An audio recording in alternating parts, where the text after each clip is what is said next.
John, what is your mum's favourite film of all time?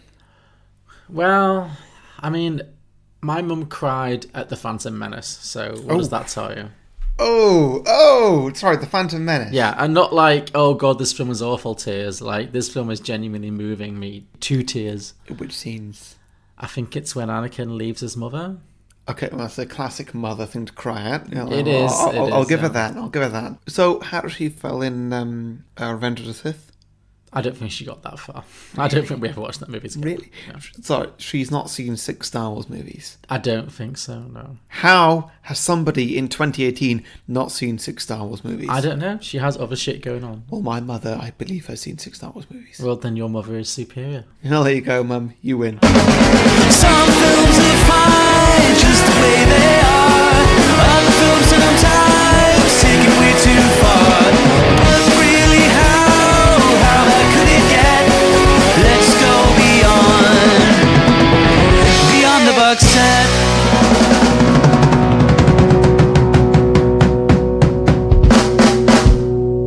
Welcome everybody to Beyond the Box Set, the podcast where we pitch prequels, sequels and spin-offs to films that don't have any. I'm Harry, joining me as always is John. Hello. And this week we're doing the film Bait, chosen by my own mother. Chosen by Foyna Chapel. I mean, Hi, Foyna. Her name's Fiona. Okay. Well, I mean, is it though? I mean, according to a certain Wikipedia article of about 10 years ago, then, you know, it's questionable. But, yeah. Okay. She'll always be Foyna to me. Sure. Okay, whatever you want. You know. I mean, you meet her every now and then. I know. That's your awkwardness. when you name her wrong. I'm a big fan of Foyna, but... Clearly. Yeah. Sure. So anyway, John, what do you think of this film? This Bait film. Well, first of all, let's not mistitle this film. This film is not called Bait. This film was called Bait 3D. Is it always Bait 3D? It appears to be so, yeah. Okay. Which leads me to an obvious question, like, was this film intended to always be shown in 3D? I don't think they thought about the DVD/video release of this film. Okay. They probably only thought about the cinema release. That's fair, yeah. Let's say they didn't think of the sort of longevity of this film. No, such as it was, yeah. They just thought, hey, like, this might work. It might work. You know, this might make a profit of some kind. Did it?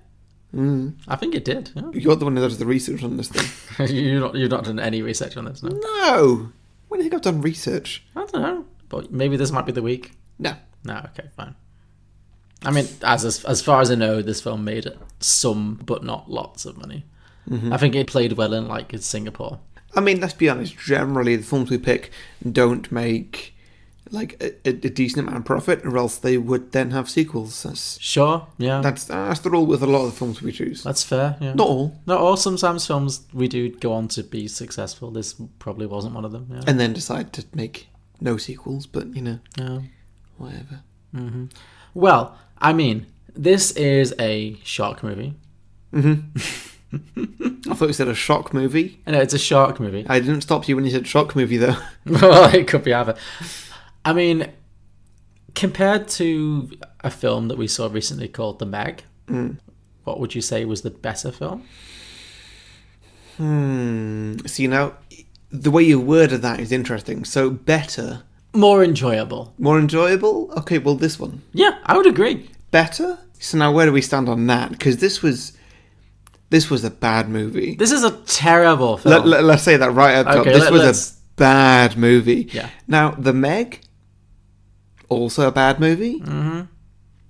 But which one was better? I genuinely think this was better.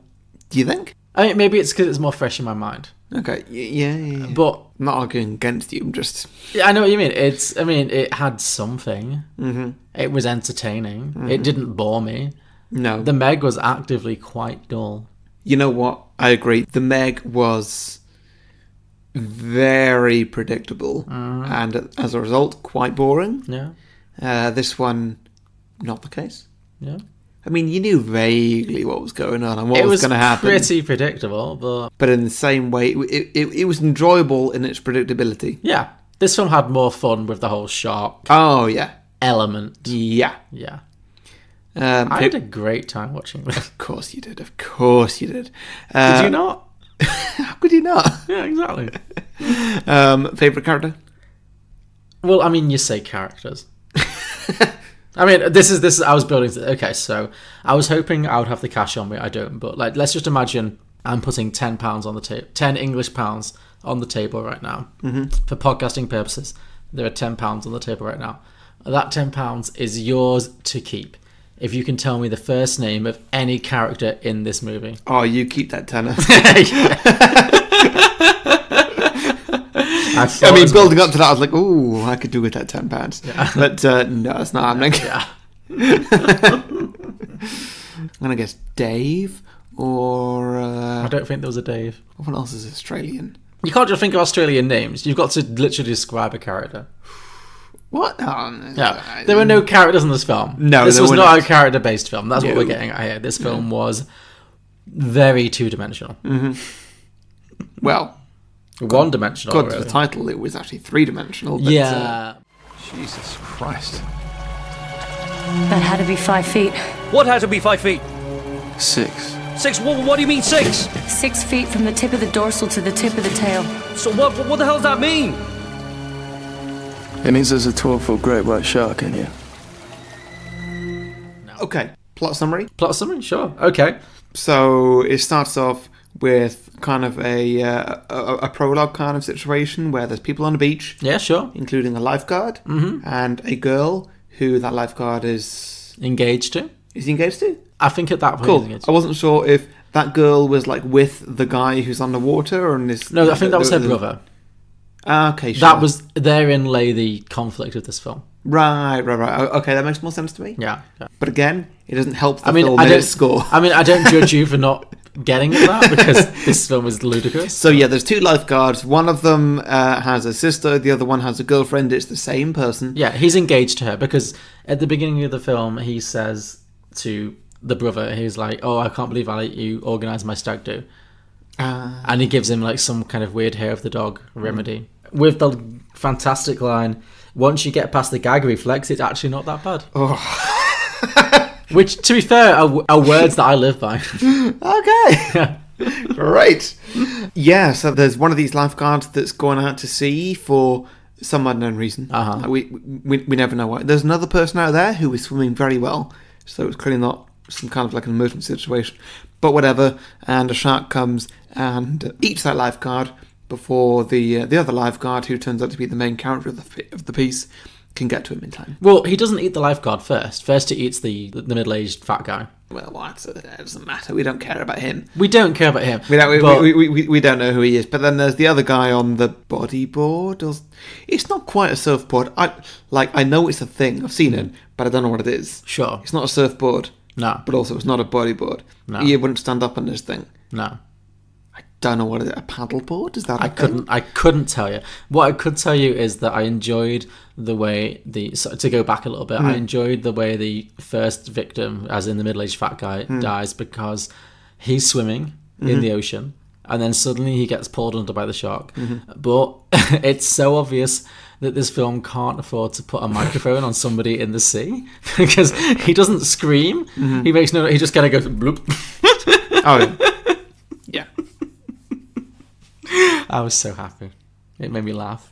I'm surprised that was the first point that made you happy. Like, there are many things. No, of course, but I skipped past that bit, and the moment for me was when there's the lifeguard on the board and there's the other lifeguard on the jet ski coming towards him. Sure. And the lifeguard on the board gets taken by a shark from underneath. The shark jumps up straight towards the camera, obviously for 3D effect. Yeah. And the board smashes into a million pieces. The lifeguard gets thrown into the water, and that's the start of the movie. Yeah. It's a strong beginning. It's a strong, powerful opening. It tells you almost exactly what this film is going to be, or at least it tells you the full style of the film. 100%. Yes. Yeah. Rory, the brother of Tina, the girl. I did actually memorize some names. Just in case I place a bet. Yeah. I needed to cover all bases. So he gets bitten in half. He dies. We see his Ken doll action figure like floating in the water. But he dies, essentially. And the main guy, what's his name? I'd have said if I knew. No, I know this. Josh? It's Josh. Josh gets a very good no moment. Oh, he does. He gets a great... It is up there with Hayden Christensen. Yes. It is that level of no. I got you.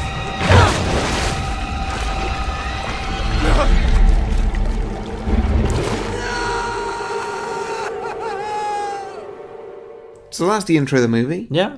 And then it cuts to 12 months later. Is it 12 months later? Yeah. Okay. So we're still, at this point, assuming that the influx of sharks in the area is still going on. Mm-hmm.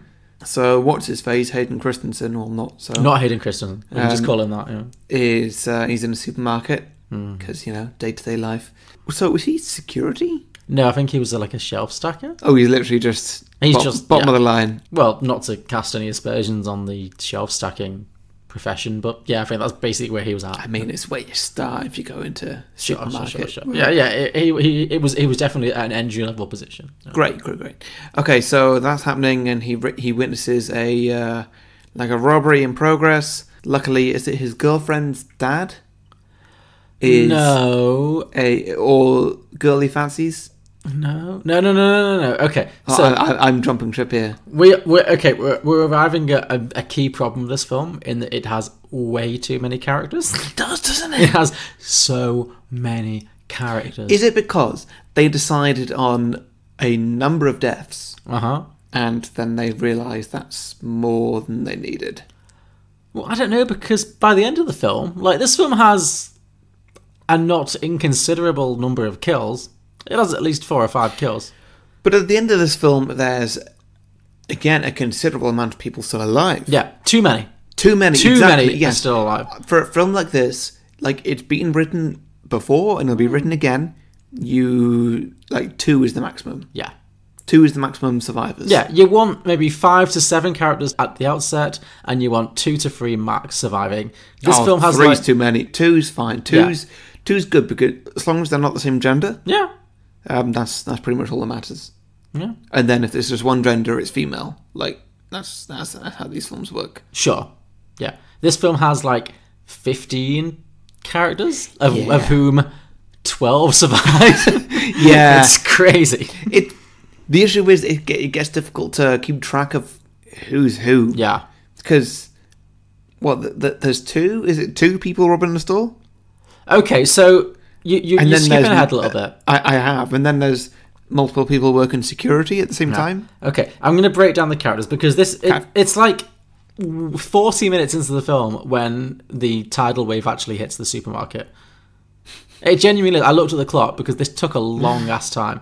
So yeah, Josh, our hero, in the beginning of the film, his brother-in-law Rory gets eaten by a shark, and hence his relationship with Tina is destroyed, because her brother has just died and she moves to Singapore, and who knows. So then he's so overwhelmed with guilt that he gets a job at a supermarket, and they break up presumably, and their life just falls apart. So we meet up with him 12 months later. He's working at the supermarket, and we follow him to the supermarket, and other characters in the supermarket include, we have Julian McMahon, aka the robber with the hair plugs. He's just a bad guy from Fantastic Four. Is Julian McMahon in Fantastic Four? There's somebody in 2 Fantastic Four films who plays Doctor Doom. You might as well be speaking Chinese to me. Okay, well, you carry on talking. I'm going to look this up. The guy who is robbing the supermarket. Yeah, sounds like him. What are you saying, Julian? Julian McMahon? Machon? Julian. I spelled M with a comma. What? McMahon. That guy? Yeah, there we go. I still spelled it wrong, but Google fixed me. Is he in the Marvel Cinematic Universe now? No. Oh, yes, he is, sorry. Okay. He's the bad guy in a show called Runaways. He's like some kind of Christian something. Is that not the series that got cancelled because it was terrible? No, that's Inhumans. Now, Runaways has not been cancelled. I said 1 season. Okay. It was not great. Okay. It had a reasonable-looking CGI dinosaur. Okay. Don't really know what else to say about that. I don't remember if this guy is still alive or not. Well, the actor is. Yeah. But, he was the bad guy. And he was, running a church or something. Or okay. I think he died like before the show started, but then he came back. Or like, it was a big thing. Okay. Well, regardless, Julian McMahon. I went into more detail than I needed to. You didn't need to. Yeah, that was unnecessary detail. The point is, Julian McMahon plays a character who is robbing this supermarket. Mm-hmm. There's this weird cockamamie backstory that never gets mentioned again, where he's like, "So we'll do this one last time, and after that, my brother's clear." That's him and the guy in the hoodie, who is absolutely not Perry from Muriel's Wedding. Definitely not him. There's some backstory where Julian McMahon is robbing the supermarket purely to get his brother out of danger, out of debt, something. It doesn't matter. It never comes up again. Yeah. So he robs the supermarket, or attempts to. In the middle of him robbing the supermarket, he gets foiled because the police officer stops him, and then the tidal wave hits. So there's him. There is also not Paris Hilton and a sports car Ken doll. Because I was going to say, this film is the entire cast of this film comes from the Mattel family of products. 100%. I picked up on this too. They are so two-dimensional. Everybody's a lookalike. Yeah. Well, everyone's a doll. Well, yeah. Everyone is utterly two-dimensional. But that being said, these were maybe my favourite characters. They were at least fun. They were fun to watch. A tidal wave hits the supermarket, floods the car park. They are in the car park, in their car. The water hits them. And their car is like the Batmobile? So their car is... Let's assume it's exactly 6 foot tall. Yeah. Their car. And the water level is also exactly 6 foot deep. Yeah. And, convenience ensues. The car does not float away in any way. Because, cars are heavy. Yeah. Cars don't float. No. Yeah. No matter how much air is in them or anything like that.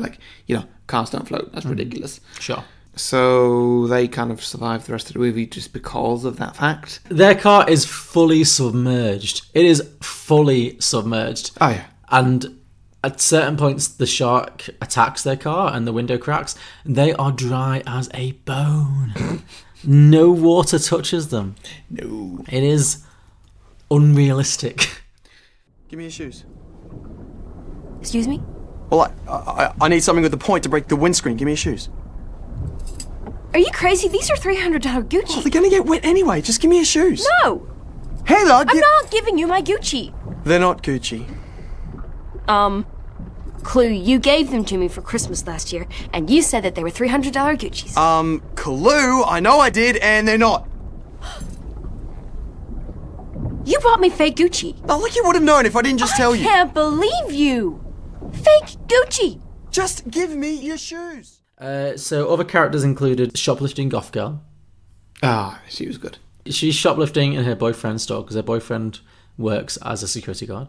Her boyfriend is referred to throughout the film as Freak Boy. So we're talking about the girl whose dad is Kevin Costner lookalike. Yeah, not Kevin Costner. Yeah.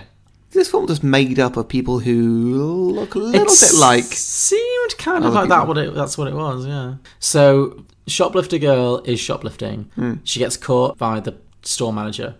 So they call the police, and apparently the only police officer in town is her own father. So he turns up, he arrests his own daughter. He's like, "This is the last time I'm going to call you in for this."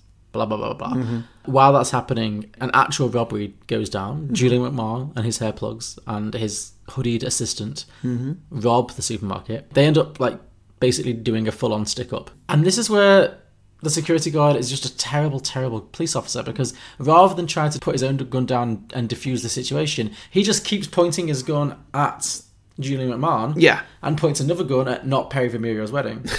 And is like, well, fuck it, I'll shoot both of you. Consequently, some poor woman just gets shot and killed. Yeah. Which never gets addressed. She just gets shot in the head off screen. And we cut, and the next thing we know, she's just lying in a pool of her own blood. Fortunately, this terrible situation is interrupted when there is a full-on Day After Tomorrow tidal wave. Then the movie becomes what it promised to be. A shark movie. So the tidal wave hits, and there's a shark in both the supermarket and in the parking lot. There's two sharks. That we know of, yeah. Yeah, that we know of. And, well, I mean, spoilers, two sharks that we see as well.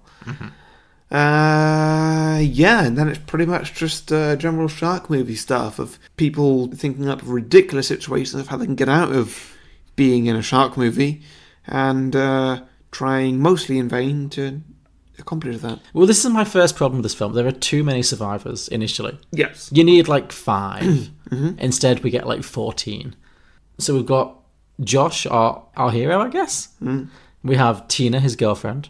Tina's new boyfriend from Singapore. We have Shoplifter Girl. We have Shoplifter Girl's dad, who's a police officer. We have Shoplifter Girl's boyfriend, Freak Boy. We have Not Paris Hilton and her boyfriend. We have a random security guard. We have Perry from Muriel's Wedding, who's absolutely not a villain. So that's already 10. We have Angry Store Manager. We have Bland Checkout Assistant Girl. That's 11. 12? Is that all of them? I think that's all of them. Yeah, there's a lot of people who've survived this flood. Okay, well, why don't we just start talking about different deaths? Okay, sure, yeah. Freak Boy and Not Paris Hilton and her boyfriend and her dog are in the car park. Everyone else is just sat up front. Yeah. And so then they're like, okay, we need to check the entrances and exits to find a way out of this place. Who should go swimming? Who should find the entrance? And of course the answer is security guard. Poor bloke. So he goes swimming looking for a way out and gets consumed by a shark. They need to turn the electrics off. Oh yes, because the water is rising and the electricity is still on. So they're worried that when the hanging electrical wires hit the water, they're all going to get electrocuted. Everyone's going to get electrocuted. Yes, exactly. Yeah. So one guy needs to wrap himself in cages, which we don't know where he gets them from. He weighs himself down with about 6, maybe 12 cans of like beer or something. Yeah. Which makes him sink to the bottom of the supermarket. Oh, well, this was funny. He then walks his way while a shark slowly follows him with an oxygen pipe into the back office where he can shut off the electric. Bear in mind that this electric like circuit board or whatever is 100% underwater. So yeah, if the water's already conducting electricity, like it's already too late. Oh yeah. So he does turn it off successfully. By doing so, he does have to let go of his oxygen line. And basically die. So yeah, he does that, turns it off, and then the people back on top of the supermarket shelves, they pull the oxygen line back as though like that's the thing he's holding on to for support, which means that he can't reach it anymore. No. Not that the film realises this. No. The film just thinks, oh, he's dead now. Yeah. For me, I'm just like, okay, well, you can drop that right there, go and pull the lever down, and then walk back to where you left that oxygen thing. Yeah. And then, go home, and you're safe. And, no one thought of that. No, he needs to die so that Tina and Josh can get back together. Yeah, he needs to die so that we can have, like, minimum 12 people. Sure, yeah. Just to thin the herd ever so slightly. Now, there is, of course, the 100% best death, maybe of all time. Okay. There's the guy who tries to get into the air conditioning unit. Oh, yes, the angry store manager. This is the ultimate. Now, this is the one my parents absolutely I was going to ask, like, love. what was the appeal of this movie to your parents? Was it this? Okay, fine. This scene. They like seeing Asian people being eaten by crabs. Well, not just Asian people, there's people. Okay, sure. Yeah, one person, like, throws a rope or something over the air conditioning. The store manager, he then climbs this rope as though he can get into the air conditioning, which he does, to be honest. Like, he pulls the vent down, even though the shark's coming for him underneath. Yeah. Pulls the vent down, pokes his head up, and it's full of crabs. Yeah, crab people. And he freaks out. The whole air conditioning tube like falls down a little bit, and the shark jumps out the water and bites him in half, right through the middle. And then suddenly, like, his belly starts falling out everywhere, his guts fall out, and well, that's that. Yeah. It was what I wanted the movie to be, which is ridiculous and filled with crazy deaths. I would say that's probably the most crazy death in the whole film. Oh, absolutely. And I wish there'd been more. Like after that, there was one more somewhat crazy death after that, but other than that, it was quite bland. What was the death? The other one was store manager dies, as you mentioned, he gets bit in half. Then they come to the conclusion that what they need to do is somehow catch the shark as if it's a fish. So they need to like hook it. Yeah. So they realise that the shark needs a live bait. And Perry from Muriel's Wedding reveals himself to be a villain. He throws Bland Shelf Stacker Girl into the water. And she's screaming. And then they pull her back up and let her back in. And then Julie McMahon stabs him with a an oar? He stabs him with a kitchen knife strapped to a stick, which he sets up like really slowly, like maybe half an hour earlier, as though this is going to be like a major weapon in the film. Watch out for this one. This is going to hit us. We're going to use this weapon. And then, of course, he does. Yeah. And he stabs the kitchen knife like straight through another man, not just into, but through the other side. It penetrates him, yeah. Yeah, fully. So, yeah, there's that. Why didn't it take it? Well, if you ask me, I think it's pretty obvious. After the past couple of hours, it's decided it prefers live bait. That's not funny. Do I look like I'm joking? Get down! Stay back! Stay back! Now, how about we get ourselves a shark? It really is a pretty good idea. We just need better bait. And this looks pretty tasty. Hey, Doyle? Now I'm getting out of here, and I'm catching this fucking shark. And whatever happens, happens! Get it! Anyone thinks about touching her, you're going to. There was a point, I think around then, that they talk about why the shark is no longer taking whatever bait they've got, because somebody goes to the butcher station of the supermarket, and just grabs like a piece of lamb or something, and throw that in the water, and then they say like, oh well, the shark's not going for the bait. What's going on here? I'm thinking the shark's full. Yeah. At what point is the shark not hungry anymore? It's they've said like it's an 8-foot shark or whatever. Yeah. It's eaten multiple humans of above 5 foot tall. Yeah. It's probably full. It's probably ready for a rest. It's probably had like a fair bit of food. Yeah, I mean, there's that. I don't know, I'm starting to point out flaws in this movie. Let's not go down that hole. Well, I know, but yes. So that guy gets thrown into the water as bait. The shark eats him, but does in fact get caught, which allows the rest of the characters to swim to freedom? Question mark? Yeah, so then they rescue 2 people and a dog from downstairs. They go upstairs. They avoid the shark. They get to slightly higher ground. The villain manages to electrocute like the water or something. Is he even still a villain at that point? No, not really. No, he's redeemed himself by killing the actual villain. Yeah, does he die?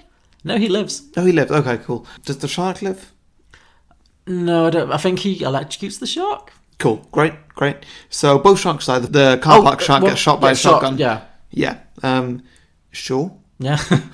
Whatever. I guess shotguns work underwater. I don't know. I like how he literally sinks beneath the waves and just like goes and just shoots the shark. Yeah. Point blank in the head. Yeah, so they all outlive the sharks. They all live happily ever after. And then we get some beautiful CGI shots of the city pretty much underwater. And then a nice panning shot of like a seagull flying at sea. They get eaten by a shark. Yeah. And then the movie ends. Yeah, and then the movie ends in a real like Day After Tomorrow vibe. It's like, so what do we do now? We rebuild.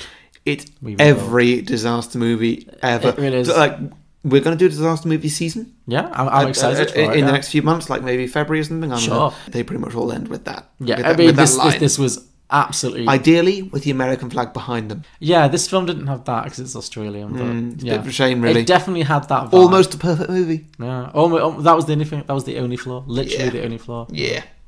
Well, yeah, I mean, you've summarised that pretty well. Well, thank you very much. Would you like to get some drinking games? Oh, I have so many. Okay. Yeah. To open, as a pretty standard drinking game, drink for deaths, injuries, blood and gore. Fair. Just get that out of the way. Fine. Well, that makes sense. I mean, not many people die in this, relatively speaking. I mean, of course, there's, 50, 100, like, at the start. 2 people die at the start. I mean, there's a fair few people in do you mean when the tidal wave hits? Yeah. Oh, no. At that point, like, half of the city has been wiped out. Yeah, but so we've got that. We've then got injuries. Yeah. Blood. Okay, yeah. And gore. Okay, that makes sense. None of which actually require people to be alive at the time. No, that's fair. I mean, the security guard has the thing for his leg. There's the guy who gets stabbed right through the gut. Yeah. Downstairs there's the guy who cuts a guy's hand off to use as bait. Yeah. So there's a few bits here and there. Okay, no, that's fair. I had drink for clearly dubbed dialogue. Oh. I mean, we didn't talk about it. Oh, beautiful. It's a lot. It's every scene. Like, the entire movie feels like it was redubbed. Yeah. Post-production. Yeah. Twist, this movie was actually Canadian. It could have been Greek. Who knew? Drink whenever somebody unnecessarily jumps in the water.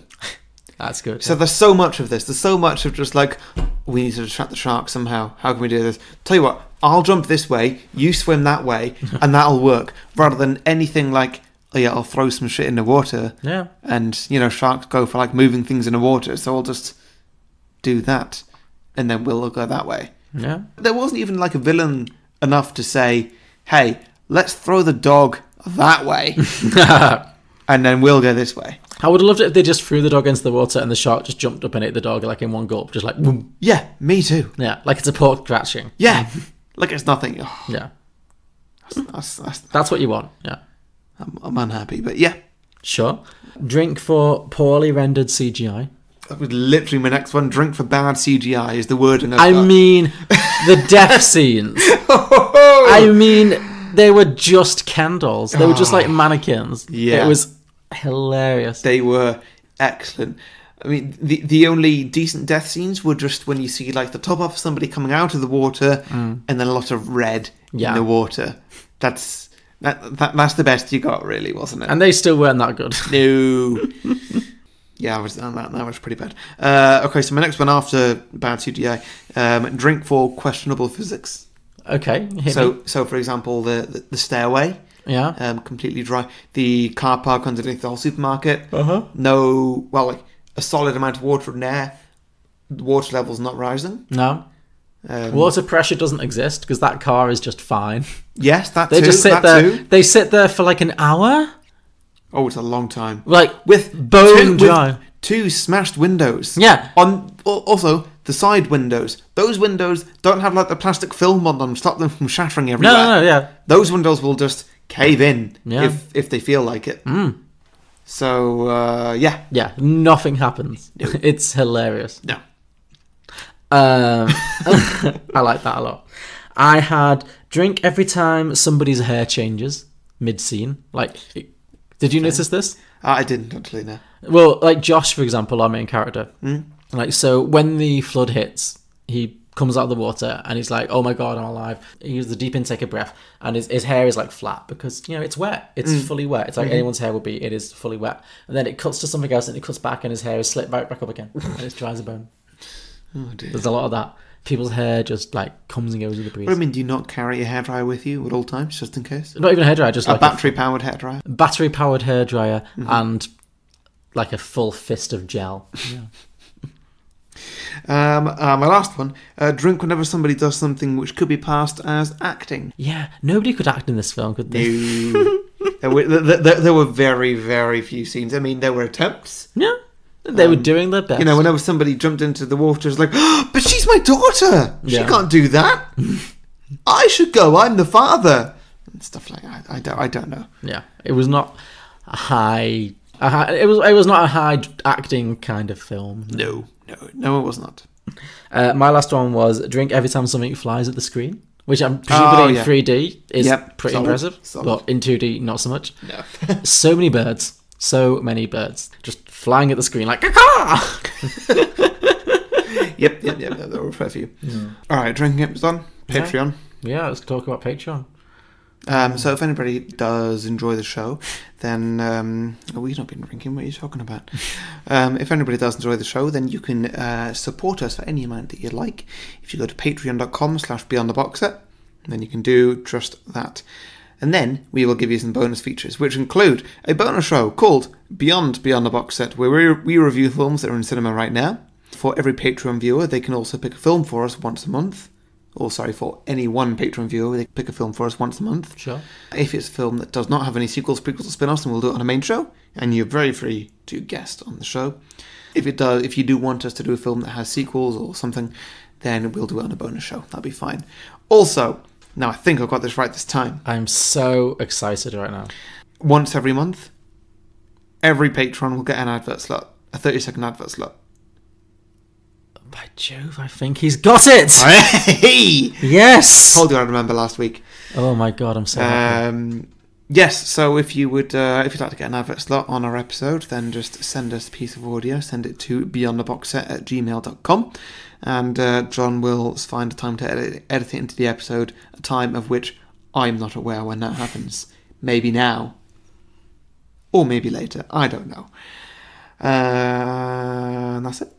I think so. I may cry. Great. Okay, well, please don't, because we've got an episode to do. So, all that is available at patreon.com/beyondtheboxset. Thank you very much. Thank you, Harry. You're welcome. Thank you. See, I told you I'd do it. Hi, I'm Mike from the Genuine Chit Chat podcast, where we have honest conversations with interesting people. I speak to a wide variety of guests, from travellers to musicians to those afflicted with mental or physical illnesses. There's really no subject that's off limits, from movies to politics and even controversial topics ranging from sex to drug reform and political correctness.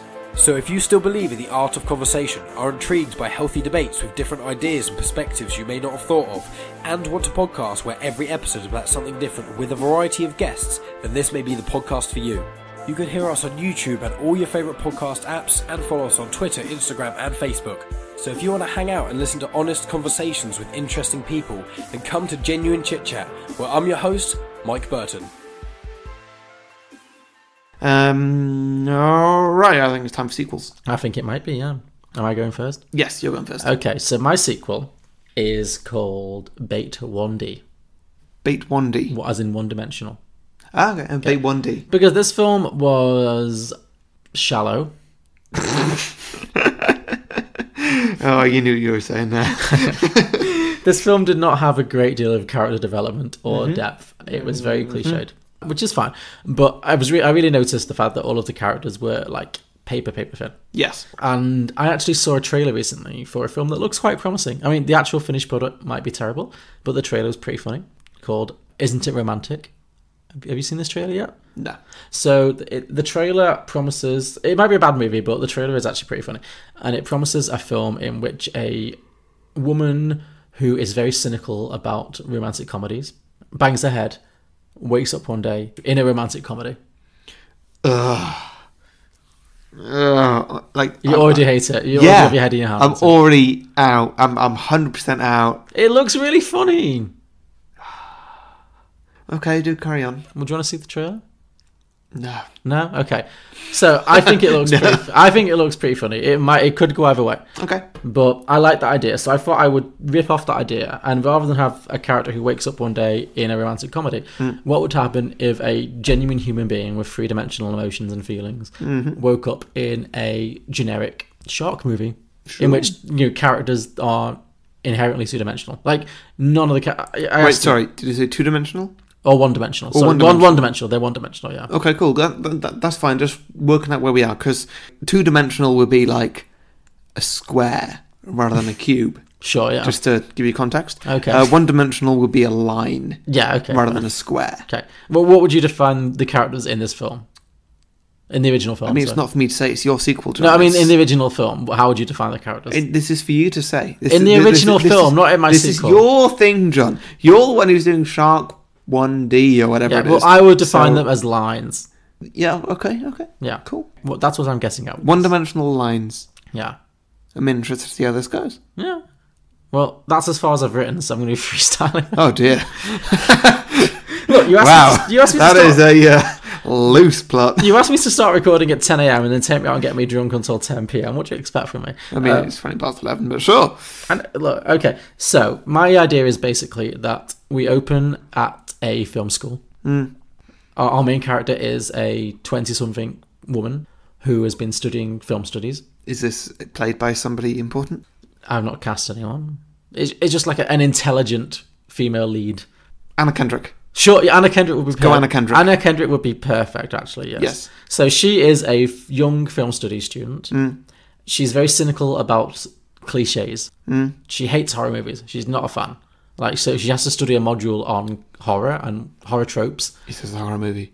No, it's not a horror movie. But she has to study on horror and action tropes, inclusive of shark movies, basically. And she's like, these films are all so cliched, all the characters are so one-dimensional and so stupid. Nobody would ever behave this way. It's bullshit. And she's just completely checked out. Somehow, let's say she goes surfing to make it thematic. Because let's say she's at college, at a beach college. I don't know. So she goes surfing. She is caught up in a riptide and she bangs her head pretty hard. She wakes up on the beach and suddenly the entire town is prettier. So did you give this a location? It's just a town. A town. It's a beach some American town. American or Australian, whatever. It's just a beach. Whatever Anna Kendrick's playing. Yeah, whatever accent she's comfortable with is where we are right now. Okay. Yeah. Cool. So she wakes up in any town. It's very pretty. Suddenly she has an ex-boyfriend. She doesn't know Ben Affleck. Someone a bit younger, maybe. I mean, I get it because it's the accountant. Casey Affleck. Casey Affleck, great. And he's like, My imagination's not great there. No, but I like that because he hasn't really done this kind of film before, and I think maybe he should. And he's like, Anna, I'm so sorry. I know that we broke up after your brother died in that terrible shark attack 12 months ago, but I just can't get it on my head. And she'll be like, what are you talking about? I have no memory of a brother. Like, this makes no sense to me. So yeah, that sets up the stakes. And then suddenly out of nowhere, there is a huge tidal wave, much like the one in this film. Everything gets flooded. She gets trapped in a supermarket or similar. You know, some bottle place. Yes. Could be a supermarket. Could be anything. Could be her camp, a university campus. It doesn't matter. And there is a small group of survivors. Your sense of scale between a supermarket and a university campus is a tad off. I don't know. A supermarket is a shop. Yeah. A university campus is like a town. Is it really? I mean, do you know where the edge of Leeds University campus is? Fine, it's a supermarket. There we go. The point is, many people have died, but there is a small group of survivors. Yeah. Including her BFF, her ex-boyfriend, her ex-boyfriend's new girlfriend, obviously, a father figure. You know, not her, maybe not her father, but a father figure. Just have you got a cast for any of these people? No, I'm making this up on the spot. Lovely. Okay, so who have we got? We have Anna Kendrick. So she's obviously our survivor girl, our final girl. Yeah. BFF. Her BFF. Who would play Anna Kendrick's BFF? Jonah Hill. Oh, I was thinking more like a woman, but sure. Okay, yeah. I mean, she could have like an offensive gay stereotype. Yeah, that's what I was thinking. And Jonah Hill would play that role? Yeah, I believe he'd be good at that. Sure, okay. Okay, fine. There's a bit of hesitation there, but... I've never seen Jonah Hill play like a gay stereotype. But sure, okay, yeah, fine, it's Jonah Hill. I can sense him doing it. I'm sure he could. I've just come out of Maniac, so he's on my mind. Okay, fine. Yeah. Who else have we got then? We got a father figure. Yeah. Anna Kendrick's father figure, Liam Neeson. Sure. Yeah, sure. That makes sense. Yeah. And who else did he say? So her ex-boyfriend. Ex-boyfriend. Anna Kendrick's ex-boyfriend. Okay. Is he like a super hot ex-boyfriend, or is he like a what could have been a super romantic ex-boyfriend? Can't it be both? No. So define the difference for me. Super hot could be like Robert Pattinson. Sure. More romantic side could be somebody a bit smaller and less like pretty. More like I've forgotten his name from Arrested Development. The boy. George Michael? Yeah, there we go. What's the actor's name? How have I forgotten this? Oh my god. Michael Cera? There we go. Okay, let's say before the tidal wave hit, she was being wooed by two boys. So it was Robert Pattinson and Michael Cera. Yep, okay, there we go. Right, so they both survived the riptide. Yeah. That makes sense. Yeah. Cool. So we have the father figure, we have the two boys, we have the BFF, and we have a bunch of ancillary characters who are clearly just shark bait. So is one an active boyfriend? No. She's been trying to choose between the two. Okay, cool. Yeah. Cool. Let's say she's been dating the pretty boy, Robert Pattinson, did we say? Yeah. And he's cheated on her. So she's... But she's really in love with Michael Cera. Yeah, basically. Or he's really in love with her. No, I reckon they've both got a thing going on, but like she's with Robert Pattinson though. Sure. She can't figure a way out. Fine. Yeah. Okay, that makes sense. That makes perfect sense, actually. Yeah. So they get trapped in a supermarket or similar, some kind of situation with a great white killer shark attacking them. Obviously, the ancillary characters get bitten off one by one. Then Robert Pattinson gets eaten. I know, yeah. No, but he's a glittery vampire. I know, yeah. Not in this film. In this film, he's just shark bait. And she is horrified. And she is traumatized and she starts crying. And then 20 minutes pass and she's still crying. And then the other characters are like, what are you doing? She's like, my boyfriend just got literally eaten by a shark in front of me. What do you expect me to do? You're like, yeah, that was 10 minutes ago. We need, you should be over this by now. It's a hard, move it along. Like, yeah. So You see what we're doing here? Like, you know, we're looking at horror movie cliches. Like, Oh, of course, yeah. So she's expected to get over things. She's like, I can't get over this. It just literally, this is a very traumatic situation. But she has to get over it, basically. Is there just one shark? No, yeah, let's say there's one shark, yeah. Okay, there's one shark. Well, let's say they think there's one, but there's two, because that's the classic cliche. What is their get-out plan? They don't really have one. So in the original film, they're trying to get upwards. They're trying to get sort of through the ceiling. True. That's their plan. Yeah, let's say similar then. Let's say they're just trying to get out of the supermarket. Yeah, but she's aware she's in a horror movie. That's the whole point. She's big difference. Huge difference. Yeah, big she's kind of like she sees the cliches that they come across. Okay, that she sees them. Does she do anything about them to stop them in advance? Like, say, for example, if somebody's going to be like, "Hey, I'm going to distract the shark," and you guys go in that direction, and she can be like, "Well, I mean, you're going to die." Yes. Okay. So yeah, they're all trapped in the supermarket, much like the actual film, and somebody needs to swim off and explore the exits and see if there's a way out. And the chubby security guard's like, "I'll go," and she's like, "You seem disposable. Yeah. Like, I don't think you're going to survive this." Is the security guard black? Yes. There we even go. better. Yeah. There even we better. go. Yeah. Even better. He's black, and she's like, "You really seem disposable. I don't think this is a good idea for you to go. You seem like an ancillary character. Maybe somebody more, you know, central should go on this." Yeah, sure. And they just ignore. They're just like, "Shut up." They ignore her. Yeah. And then obviously he swims off and is bitten in half by a shark. And she's like, "Well, I told you." There's obviously going to be a villain, and she's gonna be like, "This guy seems villainous." She's like, "God, I've not thought this through. I'm sorry." No. There is a. So which one's the villain? Have we cast this guy? No. There's got to be just a random character who's clearly going to turn out to be a villain, but nobody knows. Okay, Ralph Fiennes. Oh, he looks villainous. Yeah. Yeah, Great. and he's British. He's perfect. Always helps. He's Yeah. so British. He's so British. Okay, so Ralph Fiennes is the villain, and what's his plan? Not just survival. What's his end game? What's he trying to do? Is he trying to rob the store, get a lot of money, or is he trying to rip somebody off? Maybe he is the cause of what's happening. So he caused the tsunami. Okay, that's a stretch. It's a big stretch. I could see he caused the tsunami, but then it begs the question: why is he in a supermarket? Yeah, that makes sense. Maybe he is. He's the owner of the entire supermarket chain. He's the owner of like Tesco. Sure. Or whatever wherever you are. Do you think it's insurance fraud? Yes. Yeah. Okay. Yes. So he's There we go. ignored all the warning signs to evacuate. So what he's done? He's opened up loads of supermarkets all across the coast, like hundreds, in like a weird scheme that people are like, well, why is he doing that? Like, there's not that much business in those places. No. And then he gets his hand on some kind of bomb or something, let's assume, and manages to detonate that on the ocean floor, causing an earthquake, causing a tsunami. You know, it's an act of God, I say in quotes, which means that the tsunami hits all the supermarkets. He claims insurance on that, gets loads of money. That's the plan.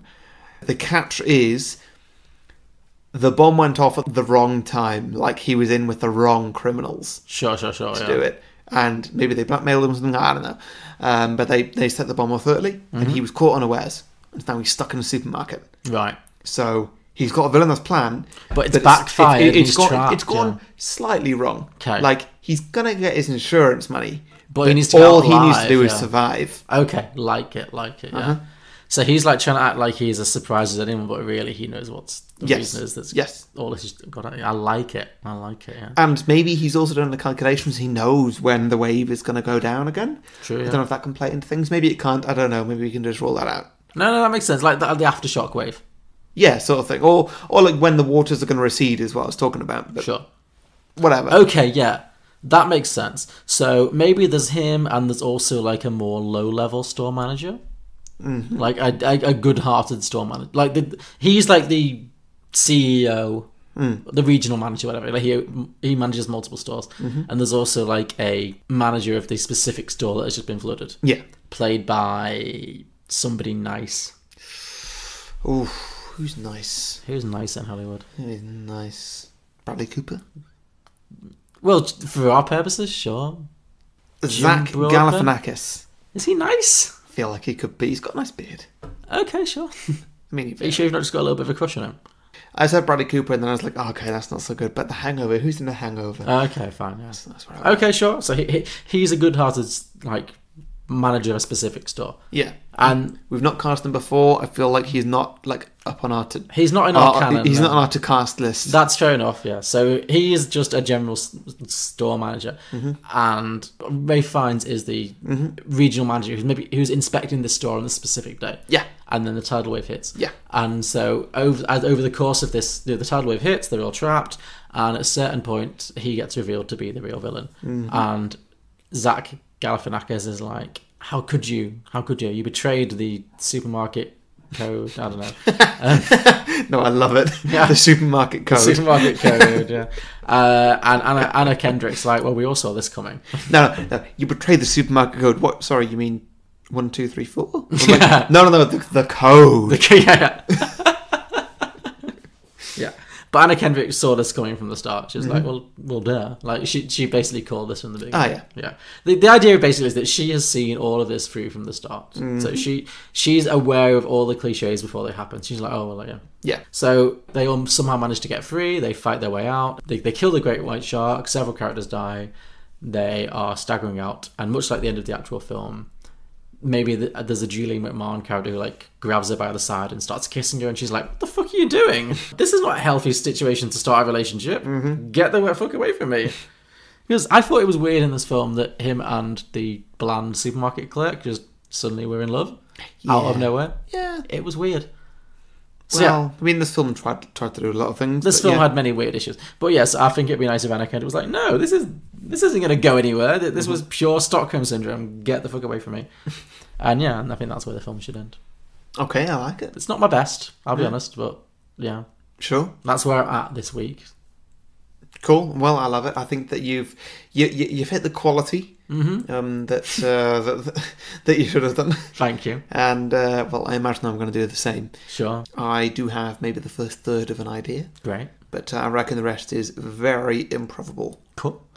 So, mine starts on a beach in Los Angeles. Oh, great. Okay. Now, it's going to be an early Sunday evening, and we have James Franco. Great. Playing himself. Oh, great. Okay, great. With Dave Franco is there next to him. Okay. Now they're both a bit bitter because they didn't get nominated for their roles in The Disaster Artist. Oh, so they're actually playing themselves? Oh yeah, absolutely playing themselves. Okay, 100%. Okay. And by the way, on this beat, there's going to be a few people sort of reenacting some certain scenes. So on one side, there's some tourists who are reenacting The Shape of Water, which is getting a bit weird. There's some dodgy costumes going on. Whatever. Okay. To the other side, there's some actors reenacting the famous scene from Moonlight. Okay. Both of which scenes are not so great in daytime. No, I'd imagine. Yeah, well, the Moonlight speaks for itself. Yeah. That one's Call the Police weird. Yeah. All of a sudden, giant shudder. Great. And someone screams, "Earthquake!" And the Francos, along with everyone else, they get up and they start to run inland. But James Franco realises he's forgotten something important. I don't know what it is. And his watch or something. Doesn't matter. And so he runs back to their deck chairs to get it. Okay. Dave follows him, screaming, "No, James, it's not worth it!" And we see Dave's face looking up into the sky as something blocks out the sun. Okay. He starts to run away, screaming. And in the background, we see the tsunami catching up with him and engulf his brother. What? So James Franco has been engulfed by tsunami. Swept away by a tsunami. Okay, sure. The moment the tsunami catches up with Dave Franco, so his little brother, we get a side-on, slow-motion view. Just as the wave catches him, a great white shark jumps out the front of the tsunami, Fantastic. Swallows Dave Franco whole. What, James or Dave? Whatever. Whichever one I haven't already killed. So they're both dead? They're both dead. So James Franco got swept out to sea? Yeah, sure. And then Dave Franco was gets eaten by a shark. So the Franco brothers are both dead? They're gone. Okay, cut to black. Title card, Oscar bait. I love it. I knew you would. I knew you would. Board. Okay, continue. Okay, so we pick up now. Cut to the Dolby Theatre. That same evening, in fact. Yeah, sure. The Oscars, they're just about to kick off. And we get a quick montage of the red carpet, everyone taking their seats, the whole gang's there. Yeah. Everybody you could have wanted, they're at the Oscars. It's the 2018 Oscars. So we're talking Shape of Water winning Best Picture. Okay. And whatever else happened. Now, just as Jimmy Kimmel Kimmel? Yeah, Kimmel, yeah. Jimmy someone. Jimmy Kimmel, yeah. The host, yeah. Just as he takes the stage... Well, I'll get him and the other guy mixed up. Jimmy Fallon? Yeah. Who would you prefer in this film? I mean, the one who hosted the Oscars. Kimmel. Okay, cool. Like, I genuinely... I'm not sure which one's which. Jimmy Kimmel hosted the Oscars this year and last. Okay, well, I got it right then. So, just as Jimmy Kimmel takes the stage for his opening monologue, an almighty shake hits the building. So, the same shake that hit the beach earlier. Okay. Jimmy puts his hand to his ear for a second and then requests everybody needs to leave the building right now. Okay. So, he's got a message through on the... Through whatever, sound system, yeah. So, everybody starts making their way out the back, at which point the pillars of the balcony start to crack, quite alarmingly. A few moments later... People start running away from the doors, and then very shortly afterwards, the whole room fills with water. Oh no. The balcony comes crashing down, and then cut to black. Okay. So, coming back in, the room is now about 8 foot deep of water, just enough to cover the stage with an inch or two. So, like, the main seating area, that's the danger zone. Sure. You know, we know what's going on, you and me. Yeah. The stage, like, that's kind of the safe zone. It's a bit watery, but, like, you'll probably go up there and that'll be fine. Okay. The balcony itself has actually come down completely. Everybody on the balcony, underneath the balcony, they're all dead. Oh dear. So that pretty much just leaves everybody who's in the first few front rows, essentially. So all the stars are still everyone alive, who's nominated for an Oscar. All the Oscar nominees are the survivors. Oh, yeah. Okay. I'm excited. I mean, pretty much that's all I've got. Okay. Now what happens? So, is this like the Poseidon Adventure, but with this year's Oscar winners? Essentially. Okay, cool. They're trapped in a room. Sure. All the exits are blocked. Let's say that the stage exits, they've been blocked as well by like lights falling down and stuff, you know. Sure. Like the building's gone to ruins. Right. They're all stuck in. They somehow quickly work out that the ceiling is the only way to get out. Right. Now the people you have left are obviously all your A-list Hollywood actors. Great. What are you going to do? Okay. So are there sharks in the auditorium? There's at least one. Okay. So the first thing that needs to happen... This is found out by somebody or some people dying. Well, I was thinking the first thing that should happen is that Meryl Streep should climb up onto whatever podium is available and shout, "My name's Meryl Streep and we all need to get out of here right now." Okay, I like it. Yeah. And then somebody's got to kind of take charge at this point and just be like, "All right, Meryl, thank you." Why can't Meryl take charge? Because I think somebody needs to point out how ridiculously obvious that saying is. Well, I feel like Meryl should get up and be like, "My name's Meryl Streep and we all need to get out of here right now." And then a shark should jump up and bite Meryl and Streep in half. And it's like, 18-time Oscar nominee Meryl Streep is dead. Okay, I like it. And then someone saying that as well. Yes, Glenn Close. Glenn Close? Yeah. Sure. Glenn Close is saying that. Yes. And then she's like, this is my year. At last, I laugh. I love it. Yeah. I'm also thinking the water level is rising. Yes, absolutely. Yeah. So there's a time limit, which was not in Bait, the first film. No. Well, it was sort of. They did mention that the water was rising, but they didn't really lean into it. They only said that like there might be some aftershocks coming and maybe some more waves afterwards. No. They said that the water level was rising because, that was the whole reason why they needed to turn off the electricity, because when the water hit the hanging wires, electrical wires, it was going to like electrocute everyone. Okay, sure. It wasn't clear, but it was definitely a factor. Well, essentially, what they've worked out is that they all need to get to safety, which could be vaguely the back of the room, which is where most people are. Sure. Or the stage, where it's currently too shallow for sharks to swim. Okay. So now they worked out the sharks in the room because there's Meryl Streep, she's gone. And the only way out is through the ceiling, by which they probably need to get to the stage and climb up the sides of the stage. Okay. Well, let's say they all head for the stage. At what point in the ceremony has this happened? I would say quite near the start. So have any Oscars been given out yet? No. Not even Best Supporting Actor? I don't think so. So do you remember who specifically was Best Supporting Actor last year? Or Sam this Rockwell. Year? Was it right? Okay, cool. Yeah. Well, I'm thinking... If you want to change that, that's fine. Well, I was thinking, like, all the survivors are actors. Everyone else is dead. Oh, yeah. So all of the nominees, basically... all the survivors are people that you and me know. Yeah, all the survivors have gathered on the stage, where, as you mentioned, it's too shallow for the shark to hit. Yeah. And I think they're like, we need to get out of here right now. Let's climb up to the roof. Let's escape from the roof. If, as you've said, the roof is the only way out. And then maybe... Who else was nominated that year? I mean, it doesn't need to just be who was nominated. I think it matters, though. I mean, I do also have like well, not really, but I would like to include, say, Leonardo DiCaprio in this. Sure. Don't think he was in a film last year. No. Okay, well, let's say that Sam Rockwell's like, okay, sure, but can I just check that envelope first? Oh yeah. And that's what I'm it's like, definitely. Did I win or did I not win? Okay, now, one thing I want to do is I want to get Leonardo DiCaprio to just say, like, okay, guys, I'm going to go for it. He goes, he swims across as far as he can from the back of the room where the seats are lifted. Sure. All the way to the stage. He swims as best he can. He gets attacked by a shark halfway through. Mm-hmm. Like, it looks like all hope is lost. Sure. But he makes it. He makes it onto the stage, and then he crawls his way, and he grunts like he's never grunted before, apart from in that one film. And he grunts his way to an Oscar. Okay, so this is basically The Revenant. Oh, yeah, exactly. Okay, sure, yeah. So, does he, like, punch the shark?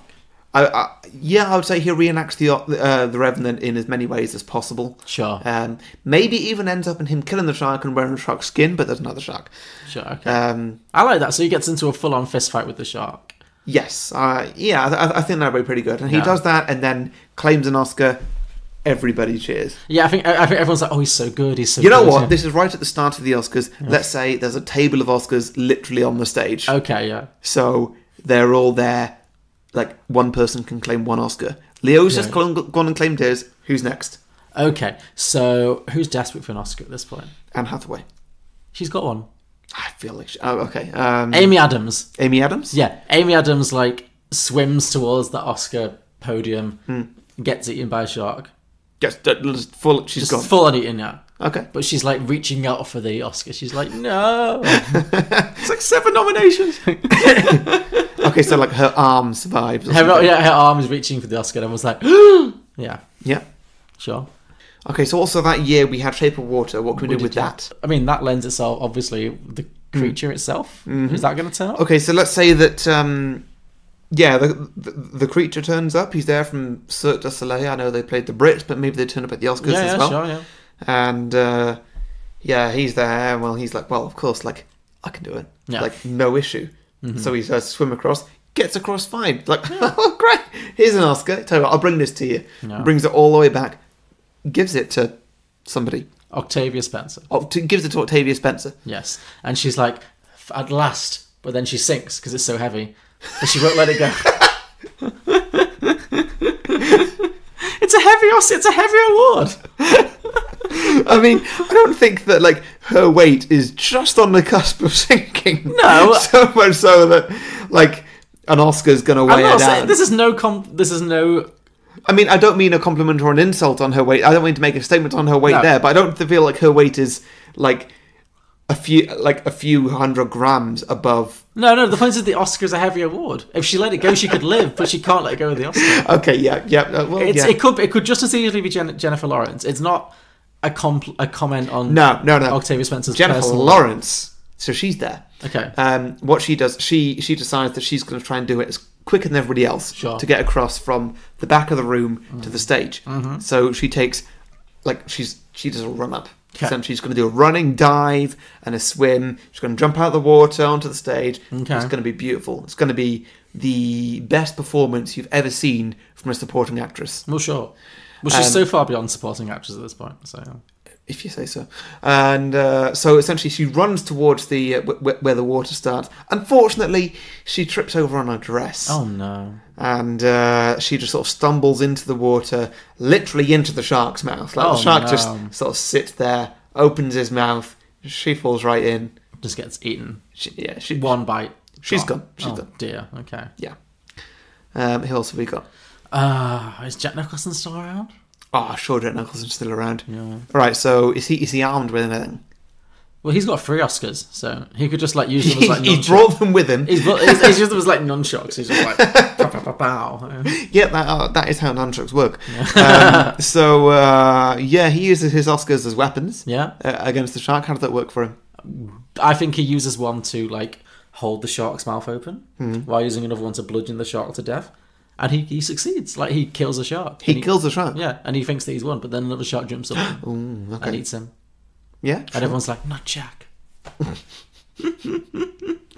Yep, okay, I like it. Yeah. What if that shark, like, burst through a door or something? Yeah, exactly, yeah. So he thinks he's fine, and then the shark... No, wait. bit before that. Leo survives the first one, whatever. Okay. He gets that Oscar. He does. He fights for it. He gets it fair and square. He gets wins it. fair Like, and square. he wins his Oscar. Now, he decides he's going to come back. Right. Because he wants to get to where the people are. Sure. Because he wants to get down with the kids. Down with the people. Yeah, exactly. He wants to be where the people are. Sure. So he gets across where the people are. And then him and Kate Winslet, they decide, okay, right, like, the two of us, we're going to try and get an Oscar because, like, we need an Oscar. Sure. So they both swim across. You know where I'm going with this. Okay. And, well, you know, shit goes down, but there is a bit of debris in the water. There's like a door or something. Sure.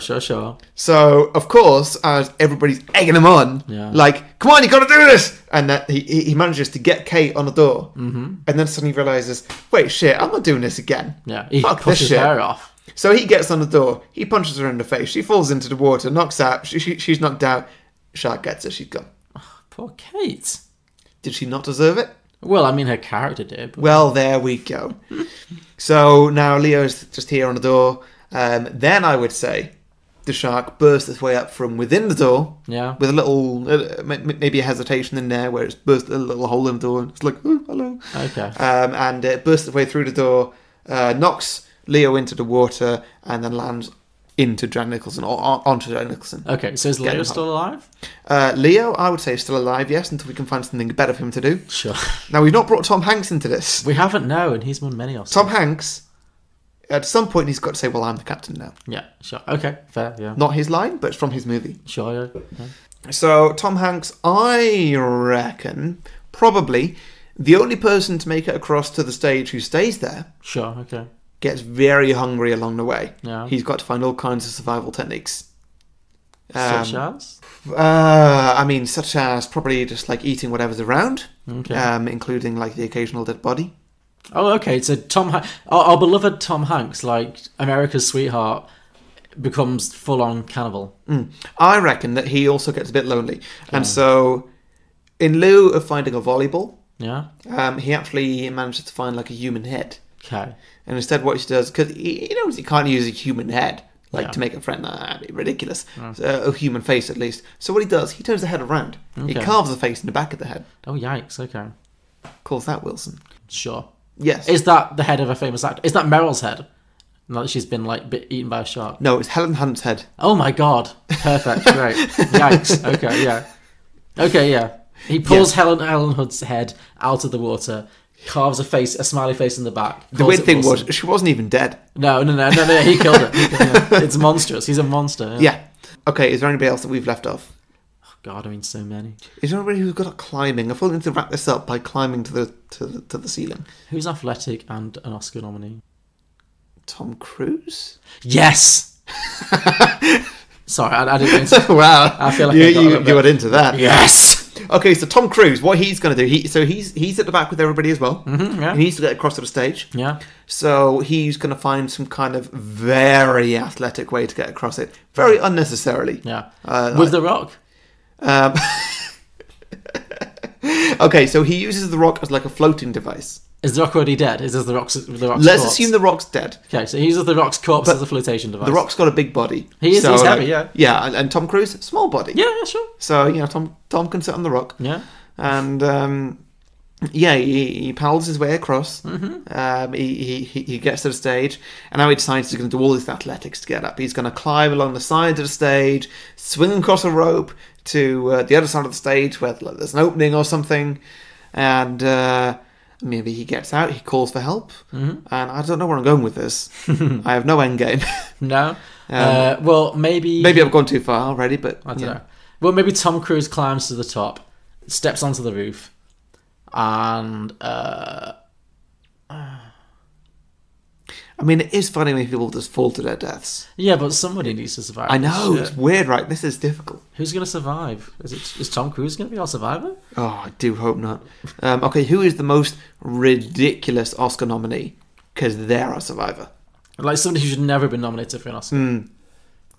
Yeah. Or, who is the most deserving Oscar winner? Who's not won yet? Yeah. Glenn Close. Do you think? Yeah. Really? She's like... Or Amy Adams, but she's already died, so... Or who else? Have we done anything? Well, Nicole Kidman has an Oscar. But her and Tom Cruise would make sense because they used to be married. Okay. So Tom Cruise carries Nicole Kidman with him the whole way? No. I feel like he climbs up to the top. No, Nicole Kidman carries Tom Cruise the whole way. Sure, yeah. Why? I don't know. Maybe he climbs all the way up to the top and is like, victory is mine or whatever. And then Nicole Kidman bashes him around the head with her Oscar for the Hours. And then she emerges as the victorious. Does he fall back into the water? He falls in slow motion, like, no, back into the water. He falls back in, the roof caves in. Yeah. It definitively says everybody else is dead. Yeah. Apart from Nicole Kidman. And then helicopters circle the area. Nicole Kidman is the sole survivor. Credits roll. Cut, print, Oscar. I like it. I like it. Okay. I mean, if we could switch Nicole Kidman for James Corden, that'd be great. No. Come on. He's clearly going to be the first target of any shot. Why? He's a hearty male. He's saying he's got more meat on him. Yeah, basically. Yeah. Wow. Am I wrong? Depends what year you're talking about Jonah Hill, but yeah. Sure, okay, so yeah. Fair. Yeah, so that was Oscar bait. Cool, I like it a lot. That's good. I look forward to editing that. I'm sure it'll be great. Yeah. Cool, well I guess that's that bit. Let's do the outro, whatever that involves. Listener submissions? Oh yeah, so my mum and dad gave a listener submission. Oh great, good. I hope they enjoyed this episode. It's very representative of what we normally do. In no way were we both hammered doing this week. I mean, I wouldn't say hammered, I'm just like phoning it in. Yeah, sure. Let me see, where's the email from them? Aha, here we go. Okay. Have they done two separate ideas? No, they've done a few joint ideas. Aww. So, listeners, in case you don't know, this idea was given to me... This film recommendation. This film recommendation was given to me by my parents. Yeah. Because my mum found this DVD. It turns out it was just circulating the librarians of Mid Wales. Sure. Like they all decided. Is this like is this like the Llanidloes version of The Ring? I think so. Yeah. Like, I've seen this. You've got to watch it. You must watch it. Sure. Yeah. Okay. Great. I'll read out the entire email, please. So they said, "Watched it, brilliant!" Space exclamation mark. Is this your parents' review? Yeah. Okay. Yeah. It's not the first time they've watched it. They've watched it before. Oh my god. So they said, a sequel. How about turning it into a zombie movie and have all those that died by shark come back as zombies and chase down the living? You know what? That's not a bad movie. Sure. No, I can see that. Absolutely. Yeah. Although I prefer if they turn into zombies and chase down the shark. Shark eating zombies, or shark eating zombies. Zombie eating sharks. Zombie eating sharks, both. No, you were right the first time. Yeah, shark eating zombies versus zombie eating sharks. Yeah. It's a battle royale. Now they've also said okay. Okay. Set in Aberystwyth, which is in sort of mid Wales on the west coast. Yeah, I know Aberystwyth. I'll let the listeners know. Sure, okay. So with everybody stuck in the amusement arcade in the pier, you'd need plenty of 2p pieces. Okay, of course. So this is the survivors of the initial shark attack have fled to Aberystwyth, which is the obvious place. They were already in Aberystwyth, so they were already on the coast in the pier. The tsunami hits. Oh, so instead of it having happened in Australia, it's just a bunch of Australian expats in Aberystwyth. It doesn't need to be Australians. I was thinking Welsh people. But I mean, in the original film, are we suggesting that the original film, we assumed it took place in Australia, actually it took place in Aberystwyth to a bunch of Australian expats? I mean, I'm assuming my parents are giving me a sequel idea. Yeah. Where they're just saying, hey, what if it was Welsh people this time? Oh, okay, fine. Let's set it in Aberystwyth on the pier. Okay, fine, yeah. The constant unseen threat throughout the movie could turn out to be a friendly dolphin instead of a shark. They'll think it's a shark, but actually it's a dolphin. How do you account for all the people who die? I don't know. Okay. Maybe they all drowned. Okay. And maybe there's a shark there as well. I don't know, but with the dolphin to kind of like fight their side or something. Now, it turns out that the dolphin is going to be in animation as it sets up the third movie, which is a Disney Pixar animation about a lonely dolphin who wants to be a great white shark. And this in turn could be could be the sequel to the original bait. Oh, how sweet. That is cinema gold. A dolphin who wants to be a shark. Because dolphins look a lot like sharks anyway. True, yeah. They've got the fins in the right places. They're just not that aggressive. They're not that legendary. Yeah. So no, that makes sense. I can see that happening. That I would watch. Fair enough. I would really like Pixar to do. I'd like to see it. So you'd like to see a Pixar movie about a dolphin that wants to be a shark. Mm-hmm. Okay, yeah, I can see that. That makes sense. I mean, if you look in Finding Nemo, the sharks aren't the villains of the piece. True. The humans are. Exactly, yeah. Does that make sense? Okay. Yeah. So maybe the dolphin who wants to be a shark. The lonely dolphin, or whatever you'd call it. Lovely. Okay, well, list of submissions? Yeah, have you got any more? I mean, I was hoping you'd go first. Just while I'm loading I can do, sure. Loading my pieces. Okay, I'm ready. Great, well, go ahead. Okay, well, I've got only one, and I'm going to be honest, it's not the most mature. Okay. It's from a guy called Garrett Hunter. Okay. And he said, main guy becomes a giant shark hunter, and he is known as Master Bait. Feel free to edit that out if you want to. No, that's very good. Yeah, well, that's all I've got there. It's an idea. Yeah. Fine, okay, cool. Okay, I had a few. To be fair, my first one is equally immature. It's called Bait Free Double D. Okay. Rather than 3D, it's Double D. Yes. So same as the Piranha sequel, but with sharks. And it's a shark with massive tits. The sexiest shark you've ever seen. The lead character has God, no. The lead character has a whirlwind romance with the shark. It's a super funny romantic comedy. But the shark is young. It's jailbait. That's the twist. The shark is part of To Catch a Predator, which has a double meaning in this movie. I've never seen Piranha 3 Double D or Bait 3D, nor do I know how anatomy works. And that's from a False Starts podcast. Oh, God, that sounds... grim. No. Yeah. Blokebusters said, You know, I think you guys just search for films no one seems to have ever heard of. And go from there. Anyway, my idea is Switch 3D. The same film, but from the point of view of the shark. It turns out it only wanted to do some grocery shopping and everyone started trying to kill it. Fair. Yeah. At Quiz and Hers podcast is called Baitman Begins. Yes. Yeah. Sorry, it took me a small minute there. Yeah. Josh, the main character from this film, travels the world beating up sharks and practicing martial arts before returning home to become a masked vigilante who beats up sharks. Mm-hmm. That's it. Okay, yeah. That's good. Zach Zamolski Shupak said, all I have to say is that Bait is a way better shark gets trapped in a grocery store after a tsunami movie than it has any right to be. You know what? He's right. He's absolutely right. This film is better than it has any right to be. I will 100% watch this film multiple times I would watch this before The Meg any day of the week. Yeah. Yeah. Easily. Great. Stephen Jones said, a failed fisherman who could just never get the fish to go after his bait wants to while away his evening with some adult entertainment. But when a flash flood traps him and several others in his favourite erotica shop, it's up to him to finally come through as a fisherman. If he's going to save them all from the bloodthirsty sharks in the water. But if he's going to get those sharks, he's going to have to masturbate. So yeah, same as yours. Sorry, it's been done, but at least it had more context. Dennis Fanning said Bait 2, Getting Chummy. Brian Makowski said Bait 4D. Mm-hmm. And Kieran Cowan finally said Bait 5D is Make It Say Its Name Backwards. Type? I don't know what that means. Anyway, those are our listener submissions. Thanks, guys. That last one confused me. Same. Let me reread it. Bait 5D, Make It Say Its Name Backwards. Yeah. Type? I have no idea. D5 type. Yeah. Kieran, you have to explain that to us. Anyway. Tiab. Pending some kind of explanation of that. Tiab. Type. I don't think we're going to solve this. There's only so many ways I can pronounce that word. I think we're on a little to loser here. So next week. Tiab. Nope. Are you done? Yeah, I'm done. Great. So, sorry, I was trying out with apostrophes. Sure.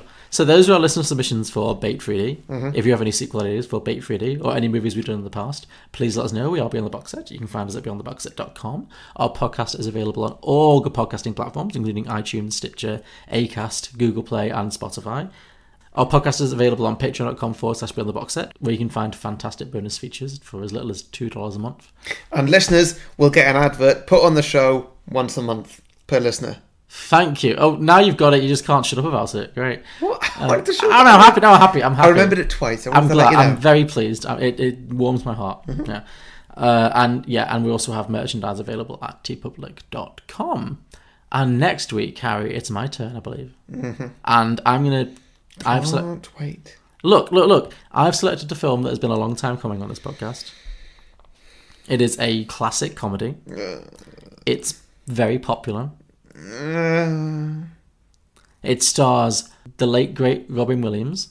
You picking up? It also stars the great, not late Nathan Lane. Also features Hank Azaria. Yeah. It is a little film called The Birdcage. Well, when we did our Mrs. Doubtfire episode, our special guest Lauren referenced this film. And of course, you made a blank face. I've never heard of this film in my life. And Lauren almost had a heart attack. So I feel like it's time to right that wrong and expose you to one of the all-time great comedies, which is The Birdcage. So next week, listeners, we're going to discuss The Birdcage.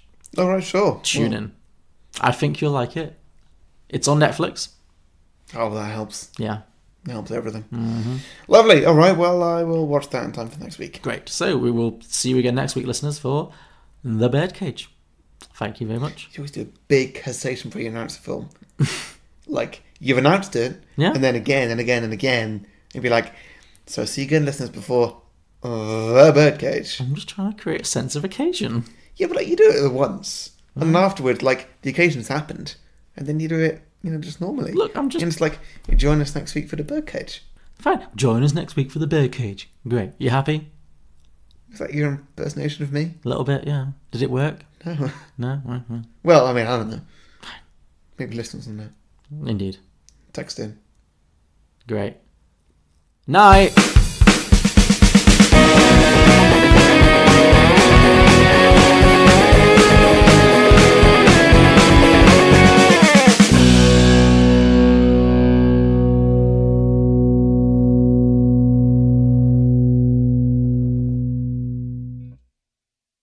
Now I'm getting out of here, and I'm catching this fucking shark!